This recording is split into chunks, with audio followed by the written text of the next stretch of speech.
great to be here in Sydney on the Gadigal country here in the Aurora Nation, and I pay my respects to elders past and present.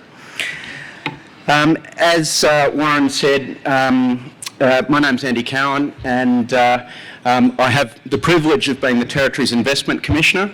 I guess I've probably got a bit of a different path from a banking path or an accounting path in regards to my career, and I've spent a lot of time in remote Indigenous communities, previously as a school principal in the Kimberley, and then switched over into government and have been working in trade and investment and also in the Aboriginal affairs space. So I think when we're talking about ESG and the opportunities, the Territory, as Warren indicated, is 30% of our population is Indigenous. So it is vital, if we're going to drive our economy and drive growth in the Territory economy, that we do that in partnership with First Nations peoples. And as Warren indicated, the other interesting thing is 80% of our coastline is Aboriginal land, and 50% of our land is Aboriginal land. So we need to work in partnership to ensure that we can unlock that potential for the Northern Territory and really drive that growth. That it's not just about the Territory as well, this is about Australia's prosperity, and I think that's pretty clear when we start seeing where we're located.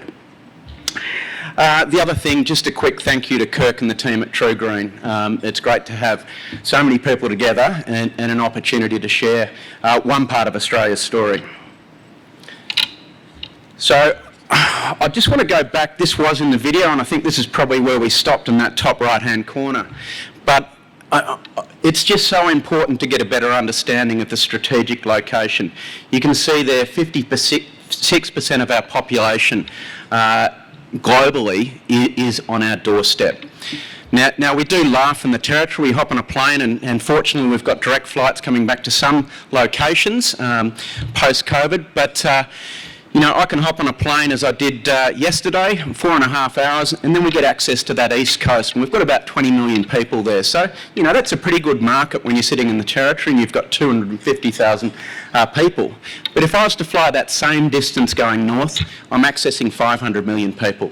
So our time is not focusing so much back like we always have in the Territory. We really are looking north, and we see our role really as part of Asia and ensuring that we can be well positioned to make the most of those opportunities that we're facing.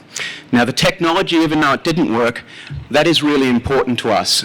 We've been working on our backhaul getting back to the east coast, but we've also got around 4 connections going through to Asia in the next couple of years and all the way through to the United States. So not only do we access them by air, but also digitally. It'll be around 50 milliseconds to 500 million people. So we've seen the news playing out around some of the instability in the Indo-Pacific. We are very well placed in regards to a country that has English common law. So there's challenges in Hong Kong in regards to some of the laws that are changing there. So data sovereignty and English common law, the logical place to set your company up long term, banking, betting, gaming, streaming, we think is Darwin. That really provides a long play to ensure that we can provide that security that we need going forward. So we've all been challenged by COVID. I have to say, apart from having daughters in boarding school in Victoria, we've been very blessed in the Territory. We haven't had any community transmission, and it's been managed very successfully. Now that's partly because we are a bit more geographically isolated, but what that has meant for us is we've been able to recover a lot earlier than a lot of other jurisdictions. The Territory economy is literally thriving at the moment, and that's across most of our sectors. And a key part to that was a decision that the government made around setting up very early an Economic Reconstruction Commission, and that was ably chaired by Andrew Cowan. A lot of people don't know he is a Territory boy and grew up in the Territory before a very successful career. But with Andrew's leadership and a previous Chief Minister, Paul Henderson, they put us on a really good roadmap to our recovery. And that's across a number of sectors, but I just want to touch on a couple of points specifically related to that. And I guess the key one, and with my role in investment, is looking at how we can win investment in the Territory.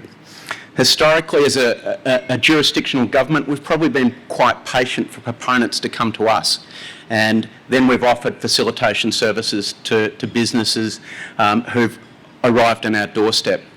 Thanks to Andrew now, we've got the mandate to move out of a business as usual, be very aggressive and be first to the ball. And this is not just across the nation, this is also across the world.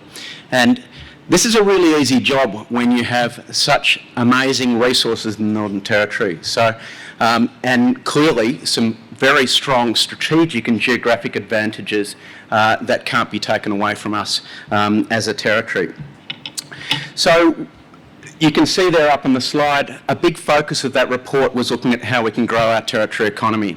So in 1819, GSP was sitting around 26.1 billion. So we're sort of looking at a 4 to 4.5% growth rate to achieve that $40 billion economy by 2030. Now I think that's very achievable. We're already hitting those figures at the moment with our recovery, and across, as I said before, all of our sectors, there's significant growth. So the key thing I think around this is around attracting investment, and a couple of key recommendations that our Territory Economic Reconstruction Commission report made. And one is, I guess, a big thank you to Andrew of me standing here as the Commissioner, that I have the ability to go out and really chase that investment for the Territory. I've got a direct line and report to the Chief Minister and have the ability to take things straight into Cabinet. So we're a small government, and you know, people go, oh, how can you work in a small government? It is fantastic. We have agility that I've never seen in other jurisdictions. Now, agility has two angles in the Territory. One is you can take stuff into Cabinet and regularly meet with your Minister, but then you turn around when you're on the way home getting the milk and there's the Minister. So it's a bit of a double-edged sword, but the ability to have great access to decision makers is fantastic. And that means that we can move faster than most jurisdictions. We've had a couple of proponents over the last 6 months. We've committed to timelines, and they've said, look, that's not possible. And we've achieved those timelines and turned deals around very quickly. So the other thing is around our major projects, and we have around a dozen major projects on our books at the moment. And again, one of the things that was found through the Economic Reconstruction Commission report is that we just weren't being, I guess, creating the right business environment to ensure that we close out and get to final investment decisions on those projects. So again, we've got the mandate to look at how we can accelerate things from right at the start around attracting that investment to closing that out. And you know, the key objective of this is not just a territory objective around growing jobs and growing our economy. You know, we really do see this. If we benefit, Australia's going to benefit. And that's whether it's the defence of the North and having a strong economy to Australia as a nation. And I think that's a really important thing, because often as state governments or territory governments, there's a bit of a fight between who gets which coin between investors or governments. But I think we need to change and look at more of a Team Australia approach and how we can really drive our national economy. So a couple of key, I guess, points across a number of our sectors. I will focus a little bit on tourism in a minute, but I just wanted to cover across a couple of points in regards to, you know, our key industry sectors, and we've seen a little bit in the video there. But just to give you an idea of some of the opportunities that we're facing, our tourism sector is a really important sector, probably providing around 2.2 to 2.5 billion for our economy. Obviously, like all jurisdictions, it's been a pretty tough year for this sector. We do rely heavily on our international travel. But we're really seeing that sector come out of the blocks, and there's been this renaissance in regards to grey nomads, but also a lot of domestic tourism, whether it's people visiting some of our dual World Heritage areas or Territorians getting out into their backyard. Now, this is providing a heap of investment opportunities both within our national parks, but also within our towns around new hotel infrastructure. So we've got a number of opportunities that are available right now. Defence, this is a really important sector for us, and you know, you've got to find a silver lining on a pandemic, and I think that's one for us with the challenges we've all had around supply chains, the importance of where we are, and then the challenges in the Indo-Pacific. Our stocks have definitely risen, and our partnership approach with the Commonwealth Government to support the right enabling infrastructure for them to make decisions around new platforms or new investment into our bases that have been announced recently is very important.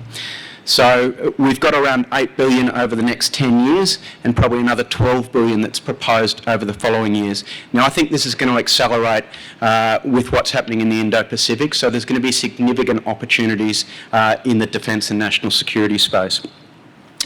Education, that's a really important market. We're the only jurisdiction who has brought international students in. We brought 67 in about 3 months ago, and we're working on a plan to bring more students into the territory. But this is an important market. We've got a $300 million new campus being built in our CBD as part of our city deal to really look at how we can activate and drive that growth in our CBD sector. I might just jump across a couple of those other areas and go to minerals. We have significant resources in this space, and I think critical minerals is one that is definitely a significant opportunity going forward. And in the territory, we've been doing significant work over a number of years in that area, and a number of our major projects are ready to close out in this space. Clearly, globally, we need to strengthen those supply chains and ensure that we can feed the growth in the electric vehicle market. So we've got a great opportunity to be vertically integrated and progress towards manufacturing in the territory for a number of these areas. So we've got all those feedstocks in there. Just moving across to agribusiness, that's a huge area. It mentioned that we export half of Australia's live cattle, but we are diversifying. So we've got the largest prawn farm near Kununurra, Project Sea Dragon, which is moving towards its financial decision. That's going to turn us overnight from a net importer of seafood to a net exporter. So it's a huge project. Humpty Doo Barramundi, as we said, I went into the restaurant at the hotel last night and there it is, NT Barramundi. So we are getting that fish around and you can also come up to the territory and catch one of those fish, and they're all tagged, and one of them's still in the harbour out there at the moment and it's worth $1 million. We've had, I think, $10,000 fishes go off at the moment, so a great reason if you like your fishing to also get up north. The other key sector is the space sector. So out in Nhulunbuy, quite a remote part of Australia where Rio Tinto has a significant operation, we have a small startup called Equatorial Launch Australia who has signed a contract with NASA to do sounding rockets this year. So once again, that's our strategic location being close to the equator and the ability to send up payloads at a lower cost. So we have some significant strategic advantages in that area. And energy, where do I start in regards to our penetration of sunlight? It is amazing. We have the largest solar project in the world, the Sun Cable project, led by David Griffin, and we're talking ridiculous numbers here. 12,000 hectares of solar panels, a 700-kilometre HVDC cable getting to Darwin to a 20 gigawatt battery, and then a 4,000-kilometre run to Singapore, providing a fifth of its energy. So the opportunity that we have here to accelerate our transition in partnership with our significant resources we have in the oil and gas space provides, I think, a once-in-a-generation opportunity. And key to that and driving that growth is looking at some of the recommendations that we're moving forward around creating sustainable development precincts for advanced manufacturing. And I think Andrew's going to touch on this in a minute around our Middle Arm precinct, where we think there's significant investment opportunities to play a role on the global stage around advanced manufacturing in the Northern Territory. So how can we help you? And I think there's a couple of key things we can do. Yes, we've got our normal websites around investment opportunities, but in our recent budget, and this isn't big compared to the Goldman Sachs figures around, trillions, I'm talking millions here, but we have a local jobs fund which we announced $120 million in our recent budget. That's a mixture of equity and debt. And that's for small projects that we want to partner to drive our pathway that's been outlined in our economic reconstruction. And that really works well to crowd in private investment on some of those smaller scale projects. And then we're working with the Commonwealth Government through their Northern Australian Infrastructure Facility with an on-lending partnership to double that fund. And then if we're talking larger commitments, we've got our Northern Australian Infrastructure Facility, which is the Commonwealth Facility, which is a $5 billion fund, very patient capital, and once again a great opportunity for that fund to partner with projects in the Territory and also the private sector or institutional investors to accelerate some of the priorities that we're talking about here today. So I guess when we're talking about these, and I'm going to use Andrew's comment here, which I absolutely love, my job is to provide the red carpet experience for you guys when you come to the Territory. Not the red tape experience, we want to roll out the red carpet. So we'd welcome you to come to the Territory. So I just want to focus just on the last couple of slides around a specific investment opportunity that I think talks to a number of the values around True Green and the priorities that True Green have from an ESG perspective. It's great. I've also got some of my Territory colleagues here. I'll take off my glasses. Whoops. Tony Edmonston here, the CEO of our Darwin Airports Group, and Matt Cameron-Smith from Voyages, which is a very well-known Australian company operating at Uluru. So I wanted to talk about the tourism sector, and it's great to have those guys here who are leaders in helping us drive significant outcomes for the Northern Territory. So we're very lucky we've got 2 dual World Heritage parks in the Northern Territory. What I wanted to talk about today is Kakadu. There has been some interesting media flowing through and there's been some challenges around visitation.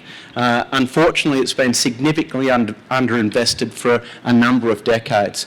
So we're in a great position where we're in a transition phase, and we have ERA who's finished mining in Kakadu, and we're moving in partnership with the traditional owners and through their leadership to transition Jabiru, which was the town that supported the mine, into a service town, but more importantly, a sustainable tourism town.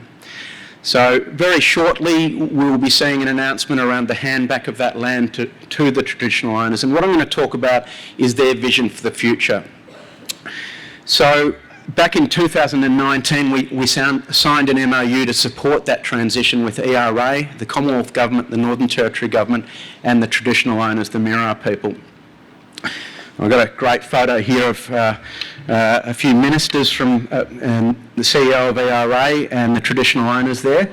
So this was a very exciting occasion that really looked at the opportunities and the future for people in the park, but also an opportunity to create a world-class tourism experience underpinned by Indigenous culture and Indigenous tourism offerings.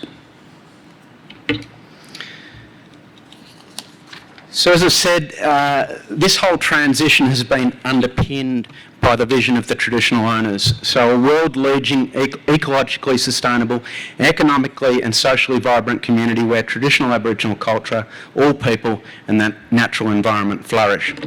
So I think there was reference to the Sustainable Development Goals. I think we've ticked all of them in there, and that is underpinning all the decision making going forward in regards to the outcomes that we want to see in Kakadu.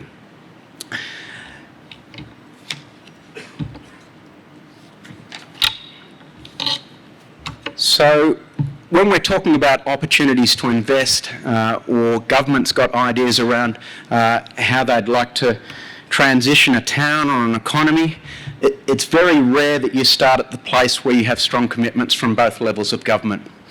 So back in 2019, before the previous Commonwealth election, both governments made commitments to investments into Kakadu. So from a Territory government, we're really focusing on the future and looking at focusing on how we transition that town and the infrastructure in that town.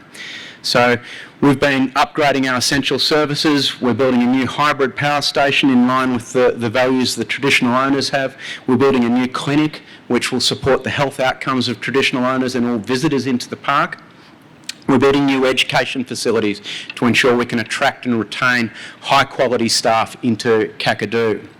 And then the Commonwealth Government have put a significant investment in upgrading that infrastructure across the whole park and ensuring that that visitor furniture, when you go to different elements in the park, is best in class. Improving roads and opening up new tourism locations within the park. Building a new world-class heritage centre for visitors to understand the history of Kakadu. And then significant work around remediating a mining town, which was built at a time with significant asbestos, and ensuring that we can hand that town over after it has been remediated effectively.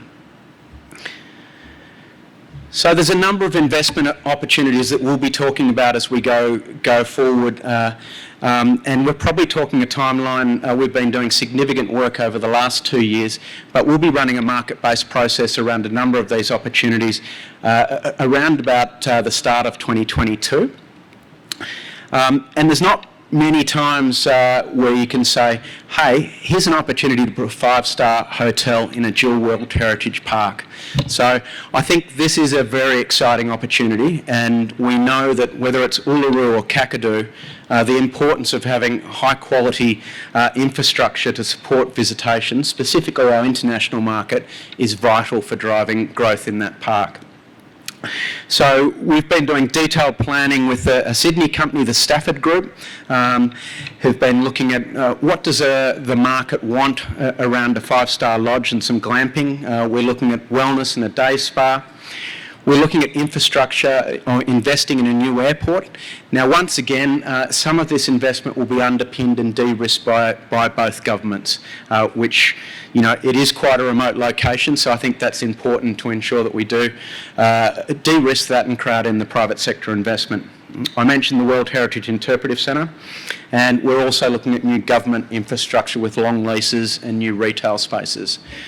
So, definitely encourage you, if you haven't visited Kakadu or Uluru to that sense, and all our other assets in between, you know, it's a fantastic opportunity, but you need to book early because our hotels, like across Australia, are filling up pretty quickly. So I think that gives you a small taste in regards to the opportunities. I've only touched on a very small point, small couple of areas and investment opportunities. It really is an exciting place, I think, to not only live but also to work, and the investment opportunities going forward in the north of Australia are significant. So would love to talk further. I've got a few of my colleagues here. I'll just point them out. Anne Tan, who looks after our mining area and our industry department, as the deputy there, but also the Office of Sustainable Energy. So if you're talking hydrogen transitions or critical minerals, and also Fiona Park, who heads up our investment attraction area as well. So thank you very much for the opportunity to talk, and look forward to having a few more conversations shortly.